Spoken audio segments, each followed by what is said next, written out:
Nathaniel Reed sat by the window of his small log cabin, holding a letter in his rough, calloused hands. The paper was water-stained and smelled faintly of lavender. His fingers trembled as he read the words again and again. 8 years. He had lived alone in this cabin for 8 long years. Silence had become his closest companion. The wind howled through the cracks in the walls, carrying the last bite of winter, and Nathaniel had grown used to talking to no one but himself. But this letter carried something he had not felt in a very long time. Hope. 2 months ago, after a brutal winter that nearly took his life, Nathaniel had done something foolish. At least, that is what he told himself.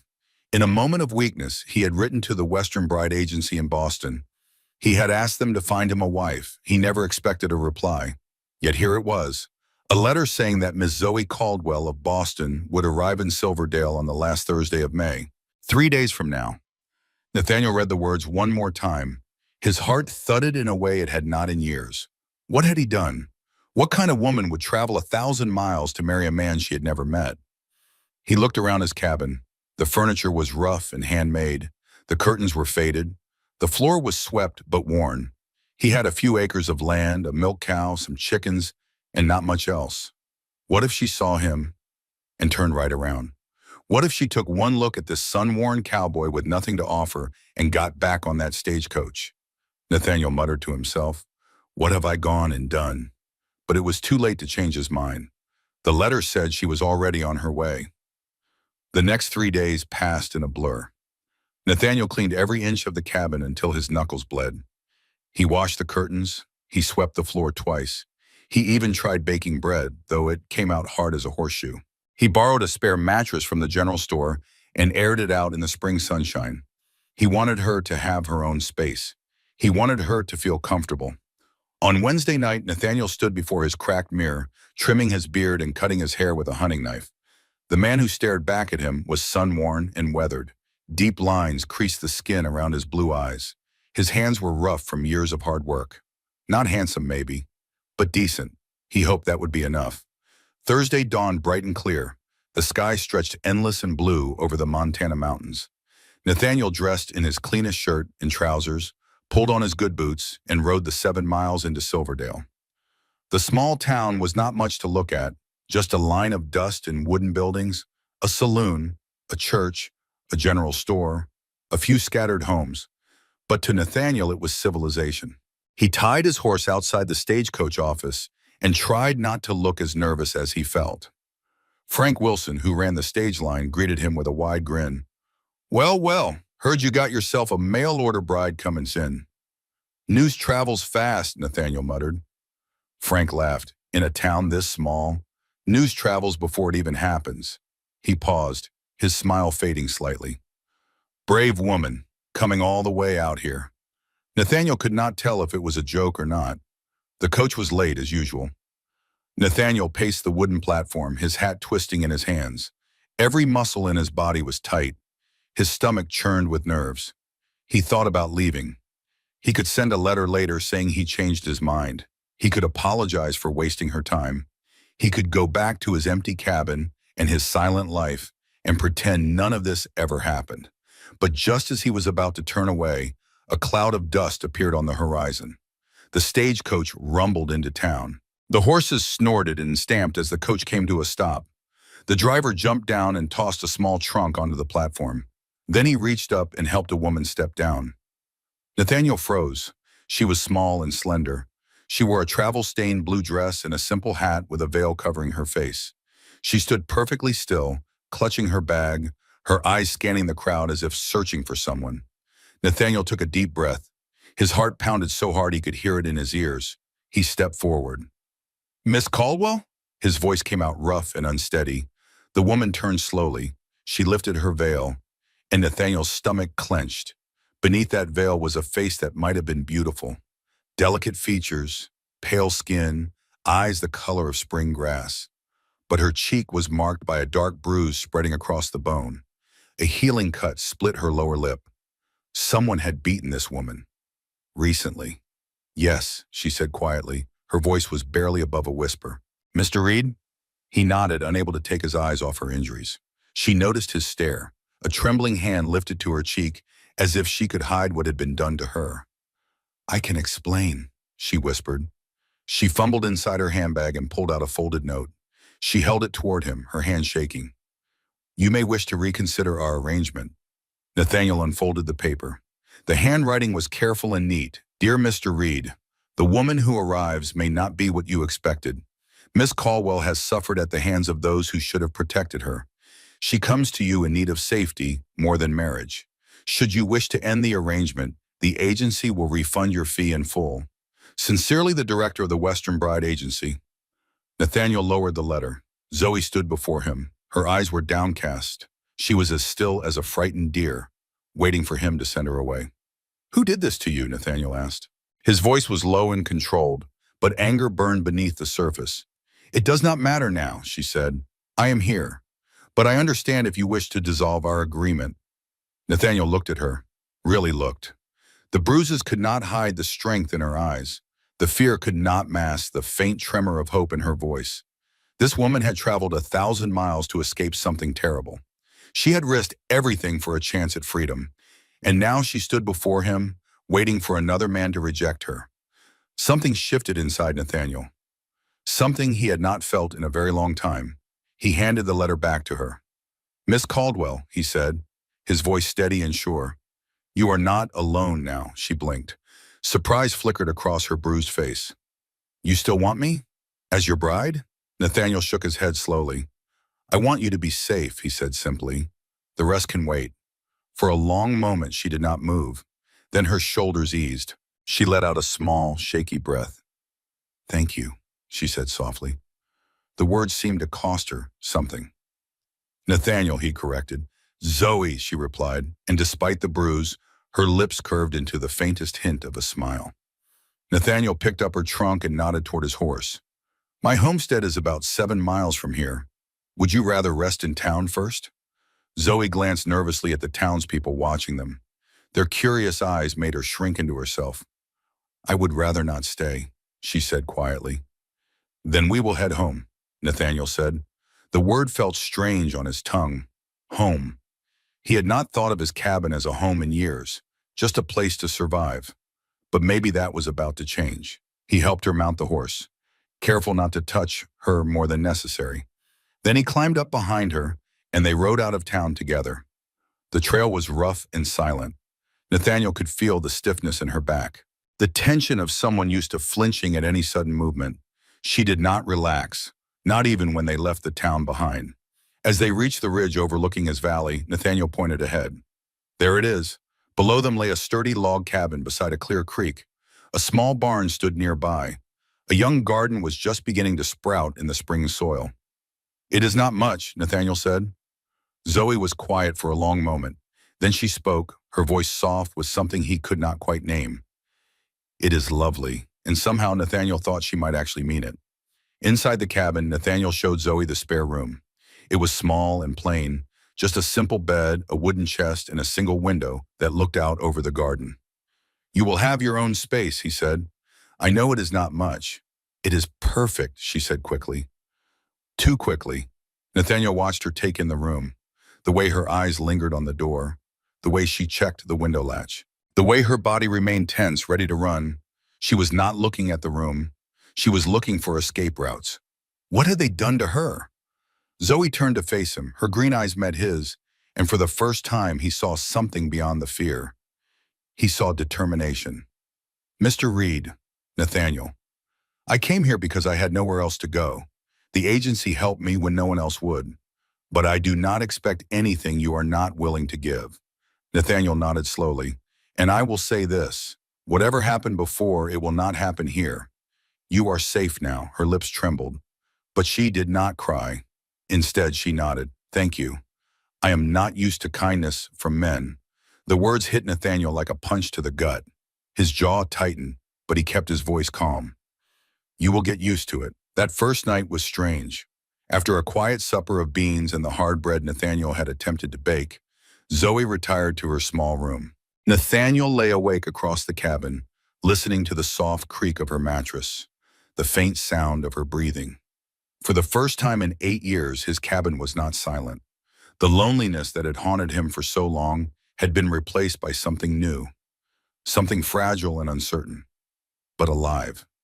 He stared at the ceiling, wondering what fate had brought a bruised, frightened woman from Boston to his lonely stretch of Montana wilderness. He did not have the answers yet, but he knew one thing for certain. His life of solitude had ended the moment she lifted her veil. And as sleep finally claimed him, Nathaniel Reed whispered the promise again in his heart. She is not alone now. Morning sunlight spilled through the cracks in the shutters, warming the wooden floor. Nathaniel woke to something he had not experienced in years, the smell of coffee and something frying. For a moment, he thought he was dreaming. Then he heard the soft clatter of dishes and the hum of a quiet voice. He rose quickly, pulled on his boots, and stepped into the main room. Zoe stood at the stove, her back to him. Her long hair was braided neatly down her back. She moved with quiet efficiency, stirring something in a pan. The bruise on her cheek was still dark in the morning light, but somehow she looked more alive than the frightened woman who had stepped off the stagecoach the day before. She turned when she heard him. A small, uncertain smile crossed her face. "I hope you do not mind. I've found some eggs by the door and thought I would make breakfast." Nathaniel shook his head. "I do not mind one bit. But you did not have to cook. I want to earn my keep," she replied quietly. Her chin lifted slightly. "I can cook. I can clean. I can sew. I can help in the garden. I am stronger than I look." He studied her face, the faint determination beneath the fear. "You do not need to prove anything to me, Zoe." Her lips pressed together. "Maybe not to you, but I need to prove it to myself." Nathaniel nodded slowly. He understood that feeling. The need to show yourself that you were worth something. That you could survive. Fair enough. But take it easy today. Get your bearings. There is plenty of time to work later. They ate together at the small wooden table. It was the first shared meal Nathaniel had eaten with another person in 8 years. The eggs were perfectly cooked, golden and soft, and the bread, his hard, uneven loaf, somehow tasted better with her sitting across from him. They spoke little during the meal, but the silence felt different now, not empty, just quiet.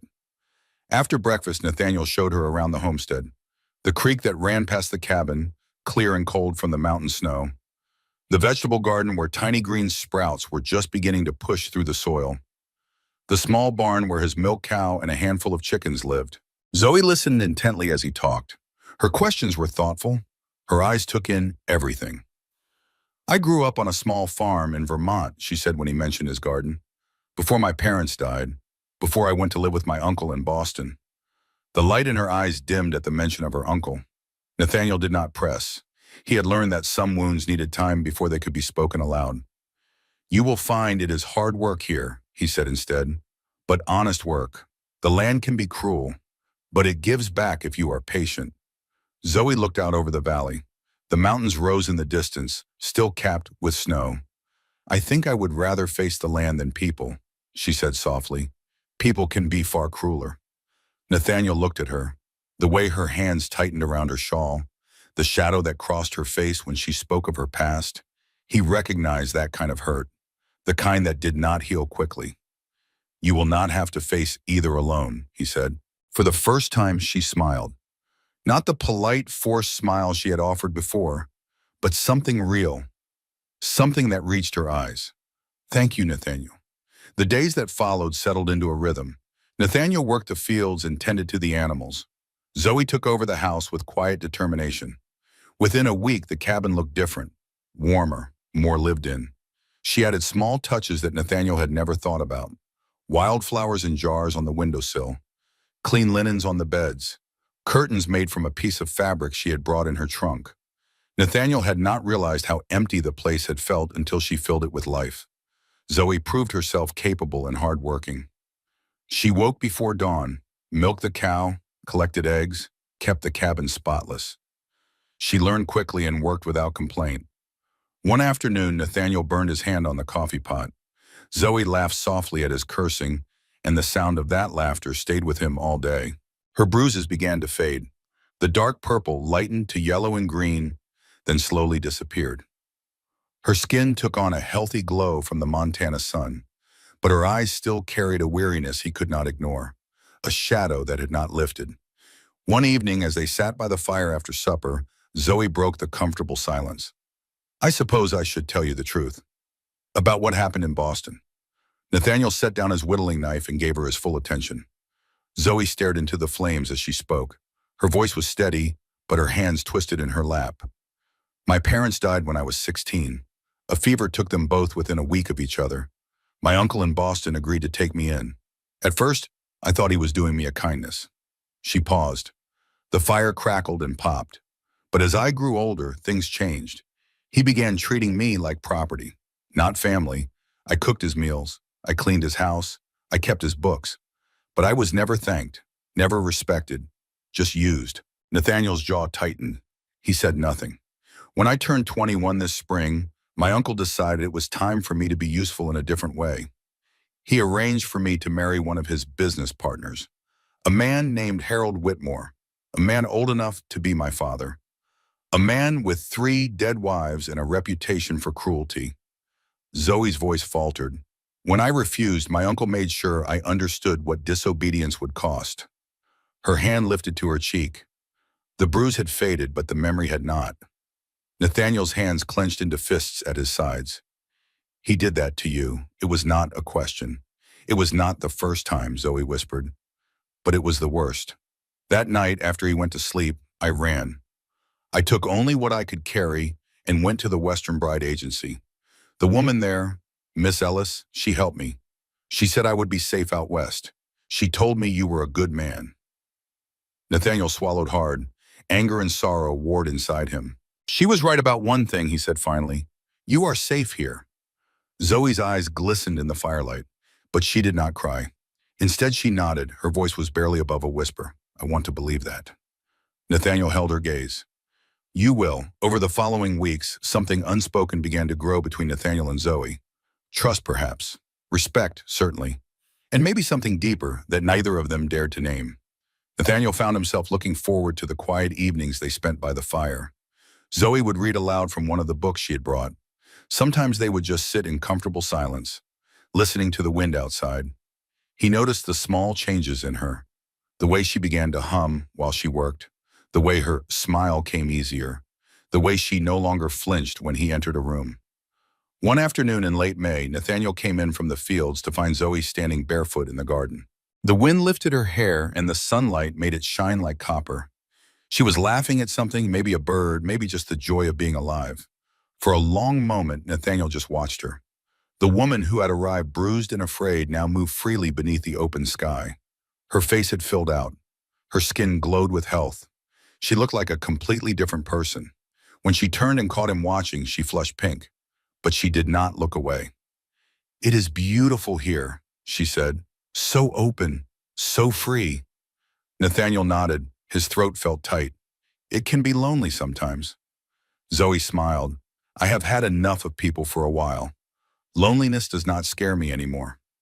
Well, Nathaniel cleared his throat. You have got me to deal with now, she laughed. I think I can manage that. Summer came to Montana in a rush of green. The garden flourished under Zoe's care. The cabin filled with the smell of fresh bread and cooking. Nathaniel worked harder than he had in years. Not because he had to, but because life finally seemed to have meaning. For the first time in 8 years, he was not just surviving, he was living. The marriage papers still sat unsigned in his desk drawer. Nathaniel had mentioned them once, and Zoe had gone quiet. He did not bring them up again. There was time. There was no rush, but fate had other plans. It was a sunny morning in early June when everything changed. Nathaniel and Zoe had ridden into Silverdale together to buy supplies. Flour, sugar, salt, and coffee. They needed provisions for the summer ahead. The trip was uneventful. At the general store, Old Man Jenkins grinned at them with his usual nosiness. Well, if it is not Reed and his mystery bride, he said, we have all been wondering when you two might show yourselves in town. Zoe lifted her chin. Her voice was calm and confident. It is Zoe Caldwell. We are taking time to know each other before making everything official.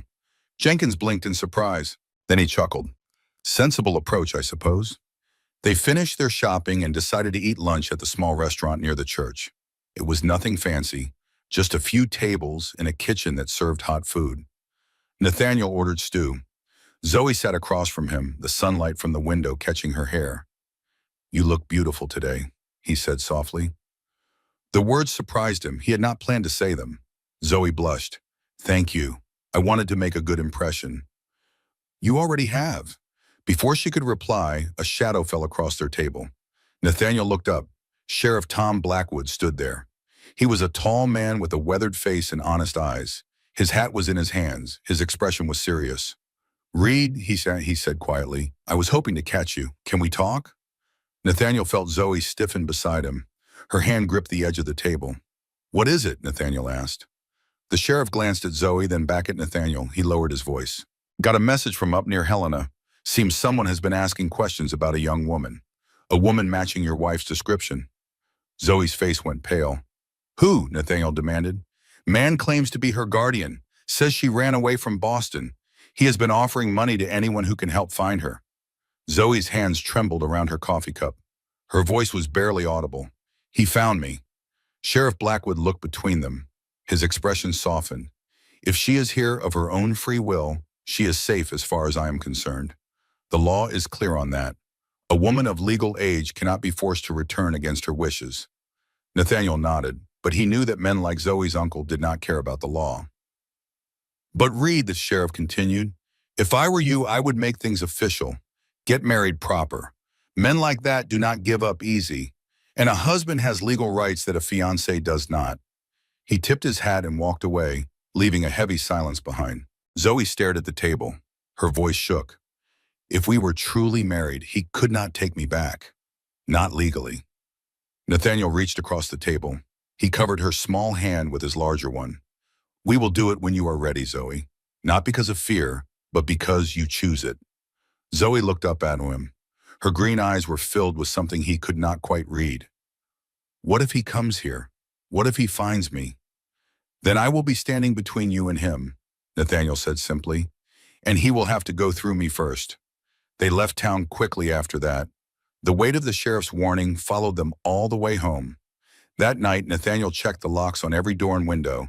He loaded his rifle and set it beside his bed. He walked the property line, looking for any sign of strangers.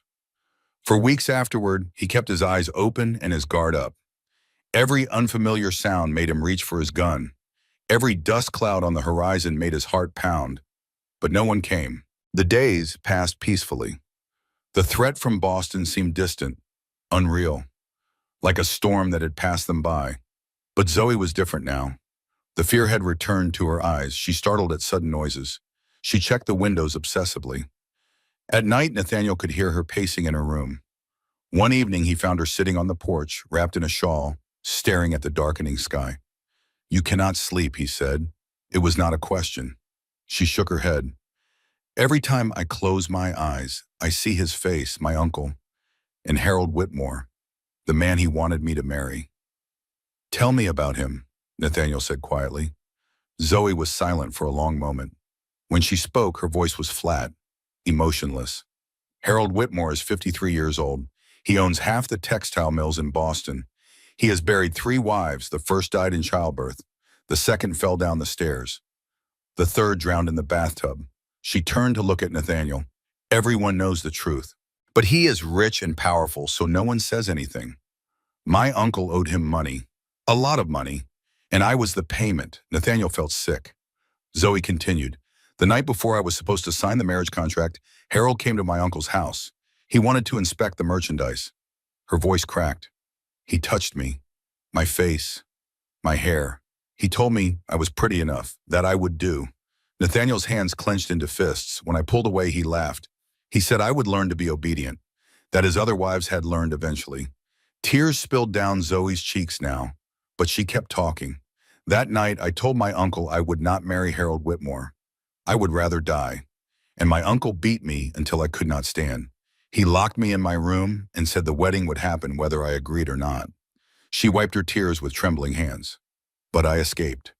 I climbed out the window and ran. I had a little money saved, just enough to get to the Western Bride Agency. Miss Ellis took one look at my face and helped me disappear." Nathaniel moved closer. He sat down beside her on the porch steps.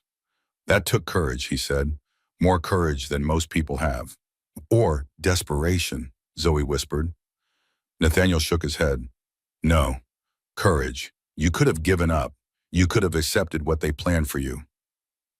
But you fought back. You saved yourself. Zoe looked at him, really looked at him. No one has ever said that to me before. Then no one has been paying attention. They sat together in silence as the stars came out. The Montana sky stretched endless above them, filled with more stars than either of them could count. Finally, Zoe spoke. I am tired of being afraid, Nathaniel. I know. I do not want to spend the rest of my life looking over my shoulder. You will not have to. She turned to face him. Her eyes were wet, but her voice was steady. I am ready to sign the papers.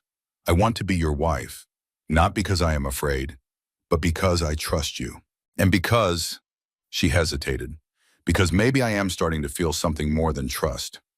Nathaniel felt his heart stop, then start again, faster than before. Zoe. He reached up and gently touched her face. His rough fingers brushed against her cheek where the bruise had finally faded. I care for you too, he said, more than I know how to say. I am not good with words.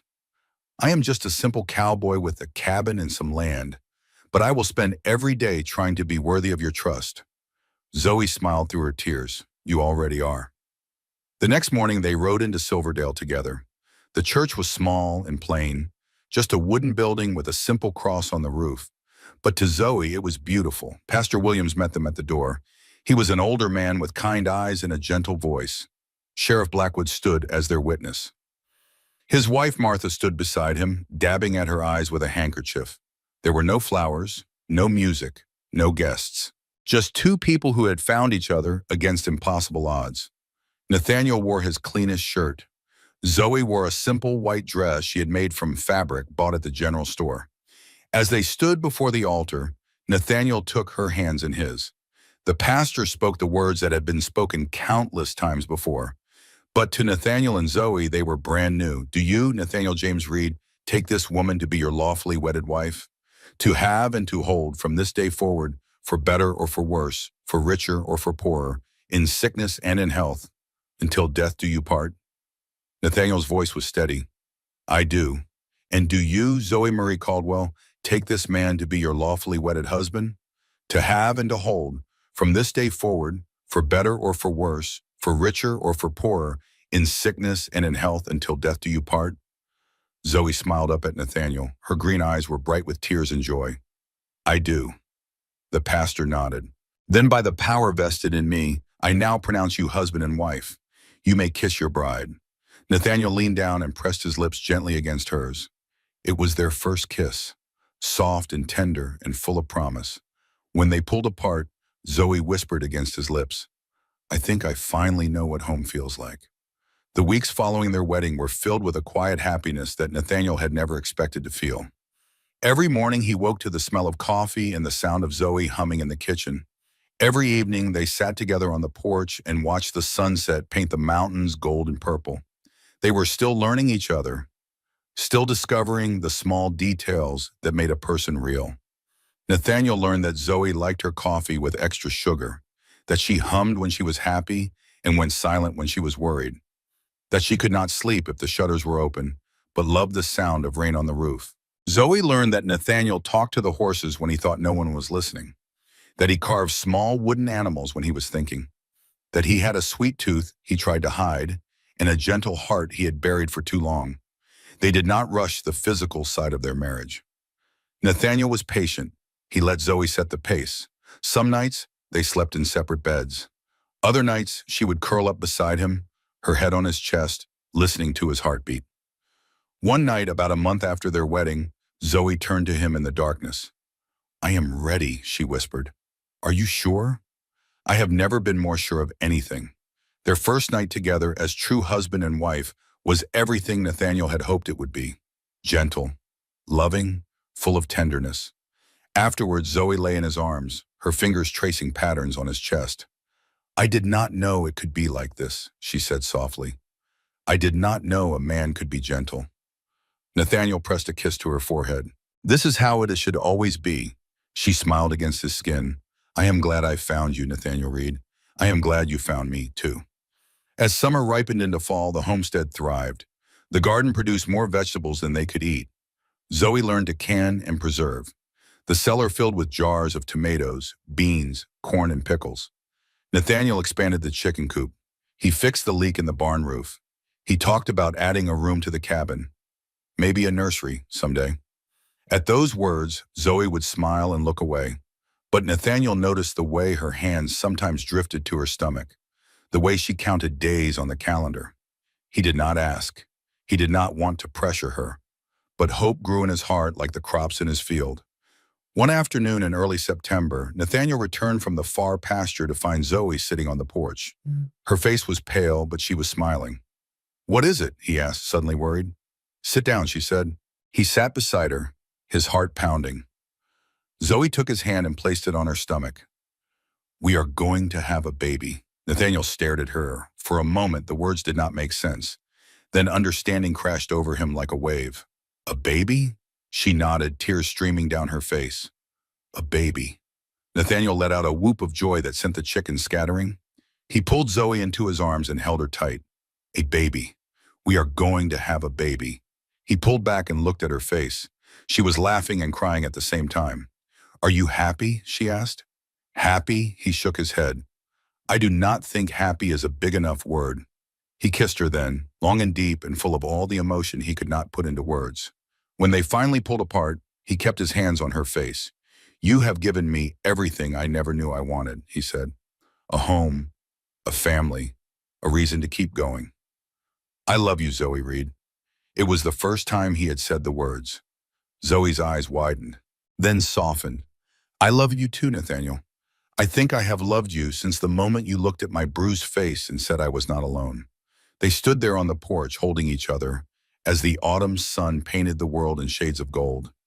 But even as Nathaniel celebrated, a small part of him worried. The threat from Boston still lurked in the back of his mind. The uncle who wanted to drag Zoe back. The monster who wanted to marry her. He pushed the fear away. He had a wife to protect. A child on the way. He would not let anything ruin this happiness. The pregnancy progressed smoothly through the fall. Zoe glowed with health. The morning sickness passed quickly, and her appetite returned with a vengeance. Nathaniel fussed over her constantly. He would not let her lift anything heavy. He insisted she rest every afternoon. He read every book he could find about childbirth and babies. "You are going to worry yourself to death," Zoe teased him. "I have a lot to worry about," he replied. "My whole world is growing inside you."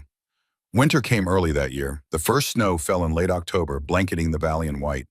By November, the drifts were knee-deep. They were snowed in, cut off from the world, just the two of them in their little cabin, waiting for spring and the baby that would come with it. It should have been perfect, and for a while it was. But in December, something happened that changed everything. It was a cold afternoon. The snow had stopped falling, and the sun was trying to break through the clouds. Nathaniel had gone out to check on the animals. He was walking back to the cabin when he saw them. Two men on horseback, picking their way down the trail from the ridge. Strangers. Nathaniel's blood went cold. He hurried inside and grabbed his rifle. "Stay in the bedroom," he told Zoe. "Do not come out." "What is it?" Her face had gone pale. "Visitors. Probably nothing. But stay hidden until I say otherwise." He kissed her quickly and went back outside. The two men had reached the yard by then. They sat on their horses, looking at the cabin with cold, calculating eyes. One was tall and thin, with a face like a weasel. The other was shorter and broader, with the thick hands of a brawler. "Can I help you, gentlemen?" Nathaniel called out. The tall one smiled. It was not a pleasant smile. "We are looking for a woman, young, red hair, goes by the name of Zoe Caldwell." Nathaniel's grip tightened on his rifle. "No one here by that name." The short one laughed. "That's so? Because we heard different. Heard Reed out in Silverdale got himself a mail-order bride from Boston, a bride with red hair and green eyes." The tall one leaned forward in his saddle. "Her uncle is very worried about her. He just wants to know she is safe. He is willing to pay handsomely for information." "She is not here," Nathaniel said. "Mind if we take a look around?" "I do mind. This is my property. You are not welcome here." The two men exchanged glances. The short one's hand moved toward his gun. Nathaniel raised his rifle. "I would not do that if I were you." For a long moment, nobody moved. Then the tall one shrugged. No need for unpleasantness, Mr. Reed. We are just asking questions. But I will tell you this. He fixed Nathaniel with a cold stare. Her uncle is a powerful man, and he does not give up easily. If the girl is here, he will find her. And when he does, anyone who helped her hide will regret it. He turned his horse. Good day, Mr. Reed. We will be seeing you. The two men rode away. Nathaniel watched them until they disappeared over the ridge. Then he went inside. Zoe was standing in the bedroom doorway. Her face was white as the snow outside. They are looking for me. I know. He found me. She pressed her hands against her swollen belly. He actually found me. Nathaniel set down his rifle and took her in his arms. They did not find you. They do not know you are here. But they will come back. You know they will. Maybe? Maybe not. He pulled back and looked into her frightened eyes. Listen to me, Zoe. I made you a promise the day you arrived. I said you were not alone. That promise has not changed. I will protect you and our baby with my life. Tears spilled down Zoe's cheeks. I cannot let you get hurt because of me. You are my wife. Our child is growing inside you. There is nothing I would not do to keep you safe. He wiped her tears with his thumb. Trust me? She nodded. Always. Then trust me now. We will get through this together. But even as he spoke the words, Nathaniel knew that danger was far from over. The men would return, and next time they might not leave so easily. That night, Nathaniel sat by the window, rifle across his lap, watching the snow fall. He had thought his days of fighting were behind him. He had come to Montana to find peace, to escape the violence of his past. But some things were worth fighting for, and Zoe was worth everything. The weeks that followed were tense. Nathaniel kept watch day and night. He barely slept. His eyes scanned the horizon constantly, looking for any sign of trouble. Zoe tried to keep life normal. She cooked, she cleaned, she worked on baby clothes. But the fear never left her eyes. January came, cold and bitter. The snow piled higher. The world turned white and silent. And then one night the wolves came. Not the kind with fur and fangs, the human kind, far more dangerous. It was past midnight when Nathaniel heard the sound. The crunch of footsteps in the snow, too heavy to be an animal, too deliberate to be the wind. He was out of bed in an instant, rifle in hand. Stay here, he whispered to Zoe. Get in the corner. Do not make a sound. Her eyes were wide with terror, but she nodded. Nathaniel crept to the window. In the moonlight, he could see figures moving toward the cabin. 3 men, maybe 4. His heart hammered in his chest. The door exploded inward. 2 men rushed through, guns drawn. Nathaniel fired once, twice. The first man fell. The second dove for cover. A third man came through the window, glass shattering around him. Nathaniel swung the rifle like a club, catching him across the face. Get the woman, someone shouted. Over my dead body, Nathaniel roared. He fought like a man possessed, fists and rifle butt and sheer desperate fury. But there were too many of them. A blow to the back of his head sent him crashing to the floor. Stars exploded across his vision. He tried to rise, but a boot pressed down on his chest. Through blurry eyes, he saw a man drag Zoe from the bedroom. She was screaming, fighting, clawing at her captor's face. Let her go, Nathaniel gasped. A man stood over him, tall, well-dressed, with cold gray eyes and a cruel smile. Mr. Reed, I presume. The voice was cultured, Boston accent. Nathaniel recognized it from Zoe's descriptions. Harold Whitmore. I have come to collect what belongs to me, Whitmore said. Zoe and I have unfinished business. She is my wife, Nathaniel spat. She does not belong to you. Whitmore laughed. A piece of paper does not change ownership. Her uncle sold her to me fair and square. I always collect on my debts. He turned and looked at Zoe, who was still struggling against the man holding her. You have led me on quite a chase, my dear, all the way across the country. But the game is over now. I would rather die than go with you, Zoe cried. That can be arranged. Whitmore's voice turned cold. But not until I get what I paid for. He nodded to his men. Burn the cabin, kill the cowboy, and bring the woman. No, Zoe screamed. She broke free from her captor and threw herself at Whitmore, clawing at his face. He stumbled back, cursing, blood streaming from the scratches on his cheek. In that moment, Nathaniel moved. He surged up from the floor, grabbed the nearest man, and snapped his neck with a sickening crack. Years of survival in the wilderness had made him strong. Desperation made him unstoppable. He grabbed a fallen gun and fired. Another man went down. Whitmore was retreating toward the door, dragging Zoe with him. His hand was wrapped around her throat. "Drop the gun or I will snap her neck," he snarled. Nathaniel froze. Zoe's eyes met his. They were filled with tears, but also with something else. Determination. She mouthed two words, "Trust me." Then she went limp in Whitmore's arms, dead weight dragging him off balance. In that split second, Nathaniel fired. The bullet caught Whitmore in the shoulder. He screamed and released Zoe. She fell to the floor as Nathaniel crossed the room in 3 strides. He grabbed Whitmore by the throat and slammed him against the wall. "You came into my home," Nathaniel said, his voice barely human. "You threatened my wife, my child." His hand tightened around Whitmore's throat. "I should kill you." Whitmore's face was turning purple. His eyes bulged with fear. "Please," he gasped. "I will leave. I will never come back. I swear." Nathaniel looked at Zoe. She was standing now, one hand pressed against her stomach, the other braced against the wall. Her face was pale, but her eyes were clear. "Do not kill him," she said quietly. "Do not become a murderer because of me." Nathaniel hesitated. "The law should handle him," Zoe continued. "Let him face justice. Let everyone know what he is." For a long moment, Nathaniel did not move. The rage inside him demanded blood, demanded vengeance. But Zoe's voice cut through the red haze. "Please, Nathaniel, for me, for our baby." He released Whitmore, who crumpled to the floor, gasping. "You are going to wish I had killed you," Nathaniel said. "Because when I tell the sheriff what you did here tonight, when the whole territory knows you tried to kidnap a pregnant woman, your name will be mud. Your business will be ruined. Your life will be over." He leaned down close. "And if you ever come near my family again, I will not be so merciful." The next few hours were chaos. Nathaniel tied up Whitmore and the surviving men. He rode through the snow to Silverdale and brought back the sheriff and a posse. The cabin was a wreck. Broken windows, bullet holes in the walls, blood on the floor. But it was still standing. And Zoe was safe. Sheriff Blackwood took Whitmore into custody. The Boston businessman was white-faced and shaking, all his arrogance gone. "I will have you arrested," he blustered. "This is kidnapping. This is assault." The sheriff looked at him with disgust.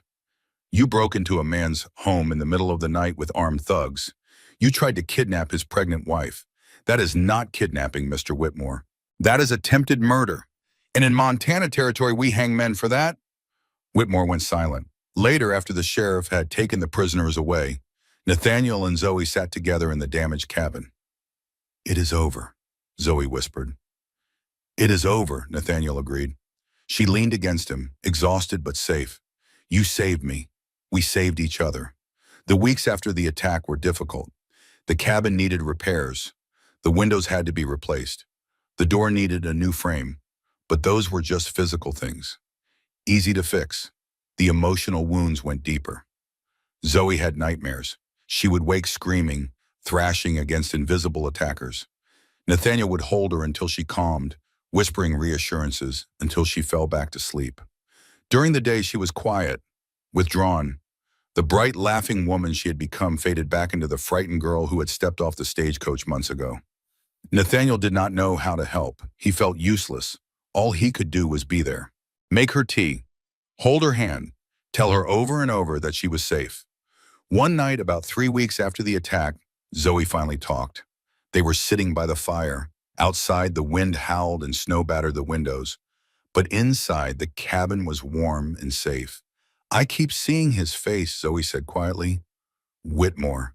I keep hearing his voice, feeling his hand around my throat." Nathaniel pulled her closer. "He cannot hurt you anymore. He is in prison. He will hang for what he did." "I know, but the fear does not listen to logic." She pressed her face against his chest. "I thought I was free. I thought I had escaped. But he found me anyway. What if someone else comes? What if it happens again?" Nathaniel lifted her chin so she had to look at him. "Listen to me, Zoe. What happened that night will never happen again. I will make sure of it.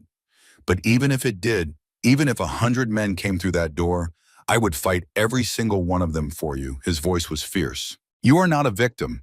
You are a survivor. You escaped Boston on your own. You traveled 1,000 miles alone.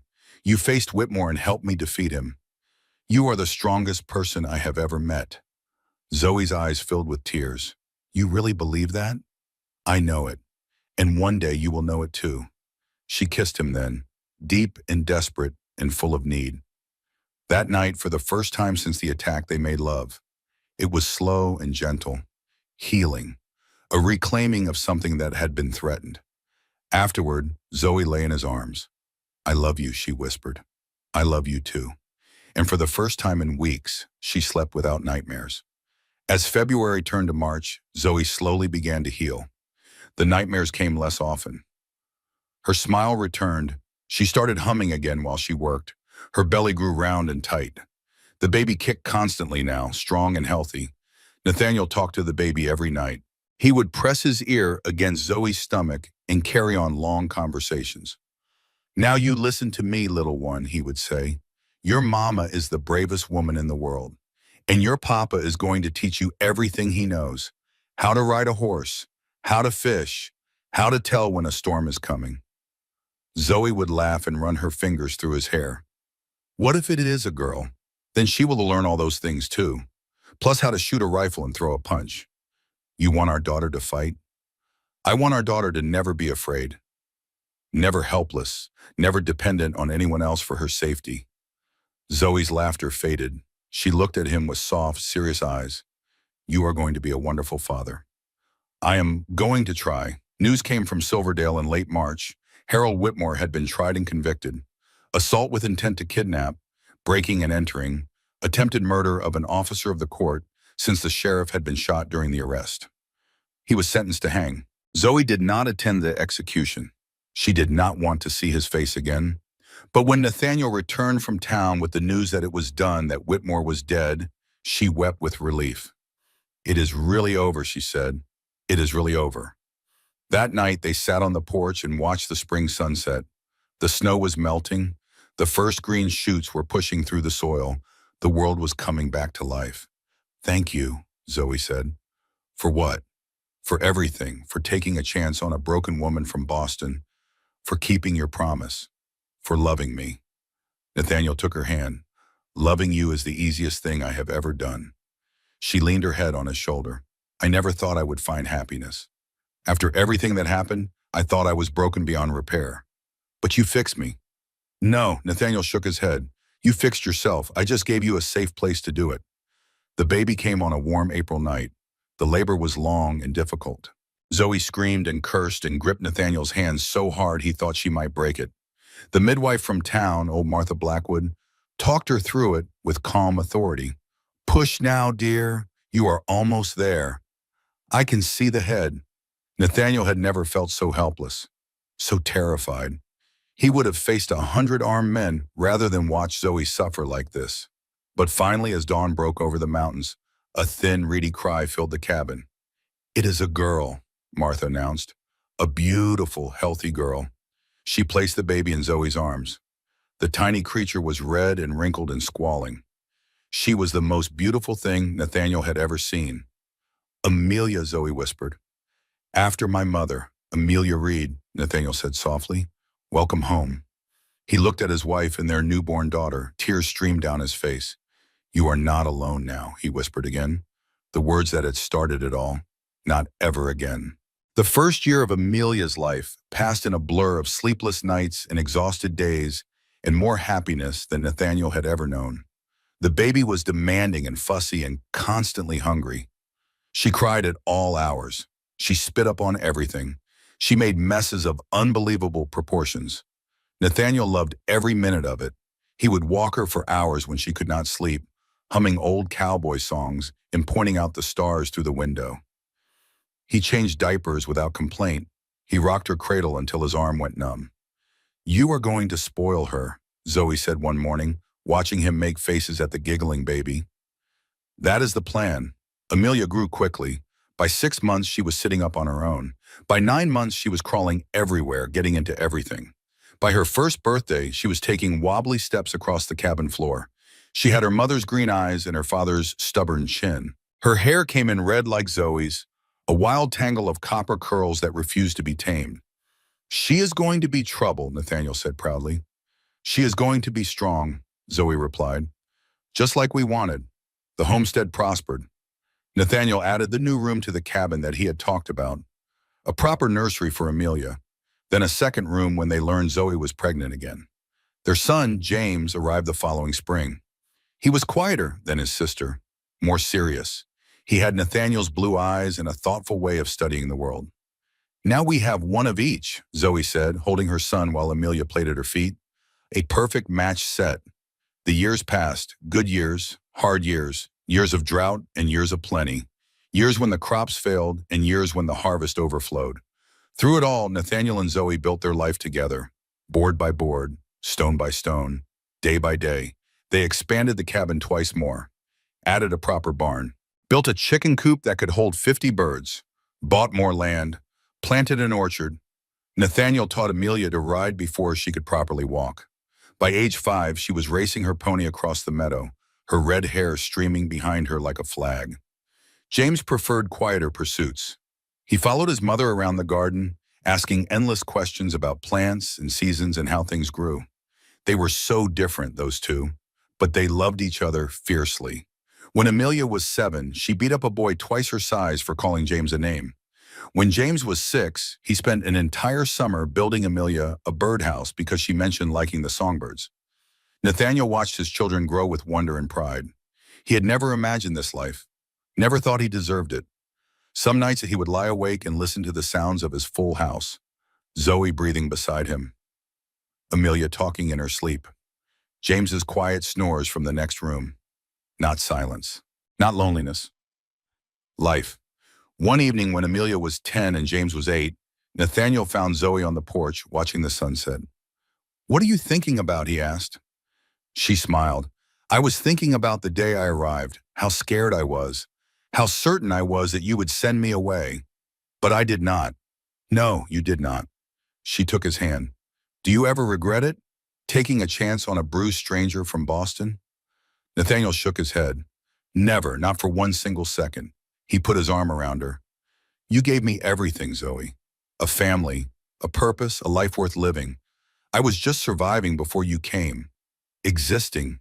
You taught me what it meant to really live." She leaned into him. We taught each other. Behind them, the cabin door burst open. Amelia and James spilled out onto the porch, arguing about something or other.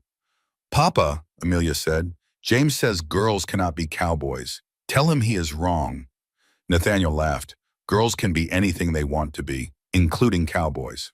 Amelia stuck her tongue out at her brother. James rolled his eyes. "Now both of you go wash up for supper," Zoe said, "and stop arguing." The children disappeared back inside, their bickering fading into the background noise of family life. Zoe shook her head. "They are going to be the death of me. No, they are going to be our legacy. Not every year was easy." When Amelia was 12 and James was 10, a terrible winter came. Snow fell for weeks without stopping. The temperature dropped so low that the animals froze in the barn despite all their efforts. They lost the milk cow, half the chickens, 2 horses. It was the worst winter since Nathaniel had come to Montana. Worse even than the one that had driven him to write to the mail-order bride agency all those years ago. But this time, he was not alone. Zoe rationed their food with careful precision. She kept the children warm and fed. She told stories by the fire to keep their spirits up. When Nathaniel despaired, she held him. "We will get through this," she said, "together, like we always have." And they did. Spring came late that year, but it came, the snow melted, the grass returned, the world woke up again.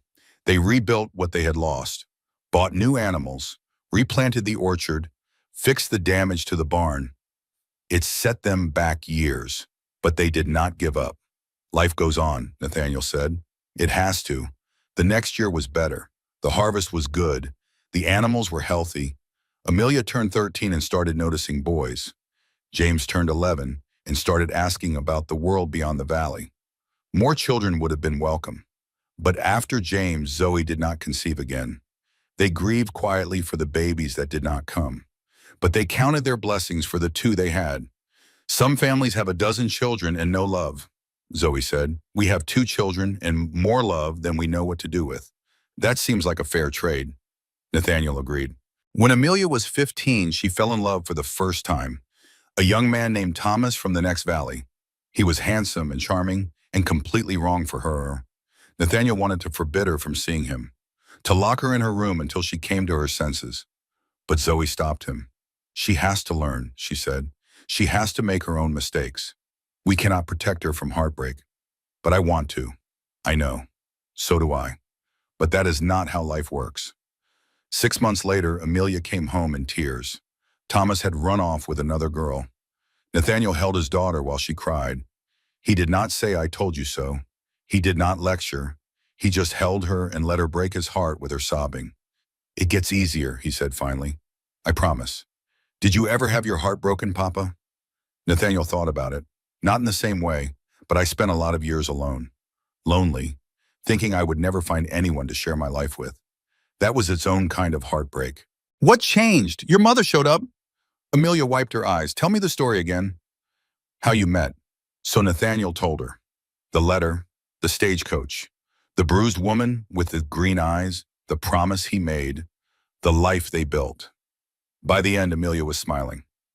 "I want a love like that," she said. "You will find it when you are ready, when the right person comes along." "How will I know?" Nathaniel smiled. "You will know because you will look at them and see your future. Not just who they are now, but who you could be together." "That is what happened when I met your mother." Amelia hugged him tight. "I love you, Papa. I love you too, sweetheart."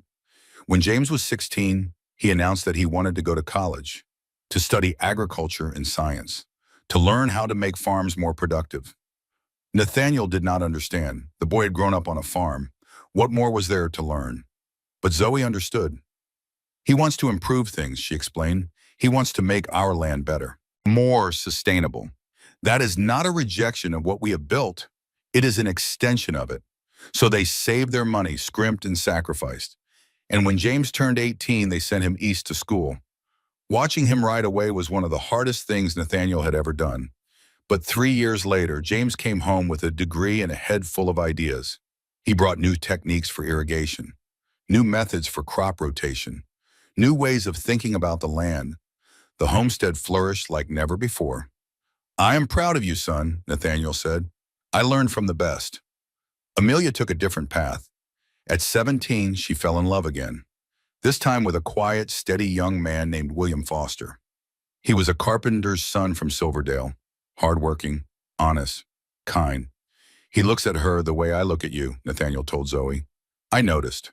Is that a good thing?" "I think it is the best thing." Amelia married William the summer she turned 19. The wedding was held at the little church in Silverdale, the same church where Nathaniel and Zoe had exchanged their vows so many years before. Nathaniel walked his daughter down the aisle. She was beautiful in a white dress that Zoe had made. Her red hair was piled high on her head. "Are you happy?" Nathaniel asked her. "More than I ever thought I could be. Then I am happy too." He placed her hand in William's and stepped back. The future was not his to control. His job was done. After the ceremony, Zoe found him standing outside the church, looking up at the mountains. "What are you thinking?" she asked. "I am thinking about how fast it all went, how the years fly by. It seems like yesterday she was a baby in my arms. Now she is someone's wife."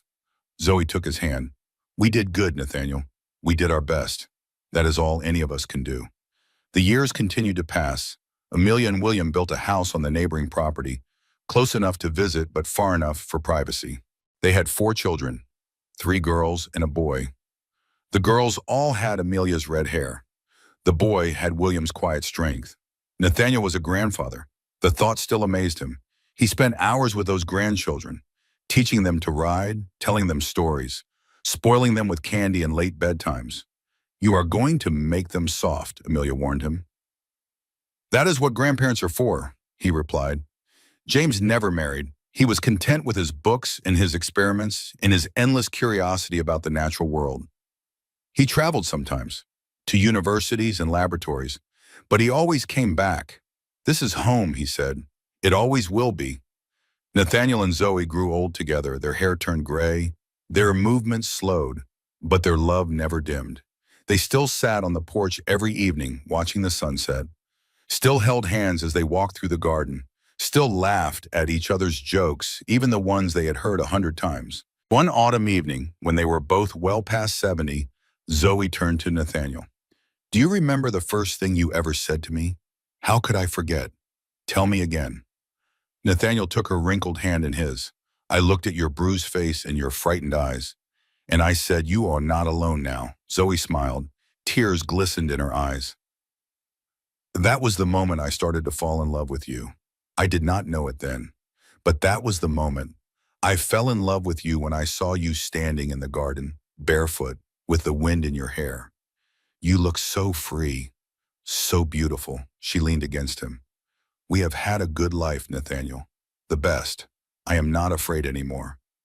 Not of anything. Neither am I." They sat together as the sun sank below the mountains. The sky turned gold and pink and purple.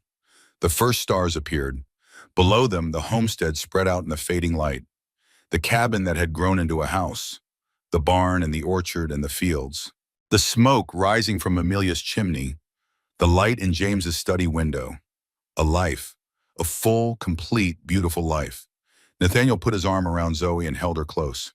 "Thank you," he whispered. "For what?" "For answering that letter. For being brave enough to come all the way out here. For giving me a family, a future. Everything." Zoe smiled. "Thank you for keeping your promise. For never letting me down. For loving me when I could not love myself." They kissed gently, tenderly. The way people do when they have kissed 1,000 times and plan to kiss 1,000 more. The wind picked up, carrying the scent of autumn leaves and wood smoke. In the distance, a wolf howled. "Let us go inside," Zoe said. "It is getting cold." Nathaniel nodded. They rose slowly, stiff joints protesting. But they rose together, as they had done everything together for so many years. At the door, Nathaniel paused and looked back at the mountains one more time. "Not alone," he said softly. "Not ever again," Zoe replied. And hand in hand, they walked inside. Nathaniel Reed died on a spring morning in 1923. He was 81 years old. He went peacefully in his sleep with Zoe beside him. The last words he spoke were, "I love you," and his final breath was a gentle sigh of contentment. Zoe followed him 6 months later. She said she just wanted to see one more autumn, one more harvest, one more sunset over the mountains. Then she was ready. They buried them side by side in the little cemetery outside Silverdale. The whole town came to pay their respects, and people from surrounding valleys, and travelers who had heard the story of the cowboy and his mail-order bride. Amelia spoke at the funeral. "My father was not a man of many words," she said, "but the words he did speak mattered. He made a promise to my mother the day they met. He said, 'You are not alone now,' and he kept that promise every single day for the rest of his life." She paused, tears streaming down her face. That is what love is. Not grand gestures or fancy words, just a promise. Kept. Day after day, year after year, until the very end. James spoke next. "My parents taught me that family is not something you are born with. It is something you build, something you choose. They chose each other. They chose us. And every day they kept choosing. That is their legacy. That is what they leave behind." The grandchildren threw flowers on the graves. The great-grandchildren, some too young to understand, watched with wide eyes. And when it was over, when everyone had gone home, Amelia stood alone by the graves. "Thank you," she whispered, "for everything." The wind rustled through the grass. A bird sang in the distance. The sun shone warm and golden on the stone markers. Nathaniel James Reed, 1842 to 1923. Beloved husband, father, grandfather. Zoe Marie Reed, 1862 to 1924. Beloved wife, mother, grandmother. She was not alone. And far away on the homestead they had built together, life went on. Children played in the garden. Smoke rose from the chimney. The sun set over the mountains just as it always had. Not alone, not ever again.